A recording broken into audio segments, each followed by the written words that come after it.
দুটো ছবি পাশাপাশি, হার জিত, সুখ দুঃখ। ডার্বির পর দুই প্রধানের দুই সংসার। একদিকে হারের পর ছন্নছাড়া লাল হলুদ, ফুটবলারদের মুখে নেমে আসা অন্ধকার। অন্যদিকে মাসাজ আর সুইমিং পুলে ছুটির আমেজে বলবন্ত ডাফিরা। একদিকে ট্রেনে ফিরতে গিয়ে জেনারেল নন এসি কামরায় নাজেহাল মেহতাবরা। অন্যদিকে ফুরফুরে মেজাজে বিকেলের ফ্লাইটে শহর ছাড়লেন দেবজিৎ বলবন্তরা।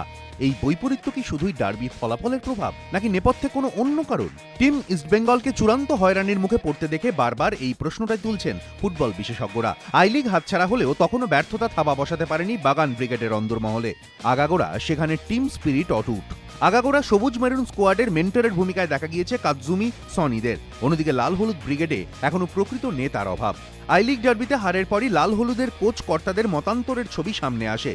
প্রশ্ন ওঠে বিদেশিদের দায়বদ্ধতা নিয়েও। ভুবনেশ্বরের বিলাসবহুল হোটেলে ছিল মোহনবাগান। দায়িত্ব নিয়ে দলের ফিজিও তেল মশলাবিহীন খাবার তৈরির নির্দেশ দিয়েছিলেন সেখানে। কটকে ইস্টবেঙ্গল যে হোটেলে ছিল সেটি রীতিমতো মধ্যমানের। খাবারের মান এতটাই খারাপ যে অধিকাংশ ফুটবলার ও কোচিং স্টাফকে বাইরে থেকে খেয়ে আসতে হতো। বাগানের টিম হোটেলে যেখানে সুইমিং পুল ছিল, সেখানে অন্যত্র সুইমিং পুল ভাড়া করতে হতো লাল হলুদ স্কোয়াডকে। সাফল্য ব্যর্থতা ম্যাচের নিয়তি যাই হোক, সবসময় ক্লাবকে পাশে পেয়েছেন সঞ্জয় সেন ও তার ছেলেরা। সেখানে কেন টিম ইস্টবেঙ্গলের এই ছন্নছাড়া ছবি? উঠছে প্রশ্ন। এবিপি আনন্দ।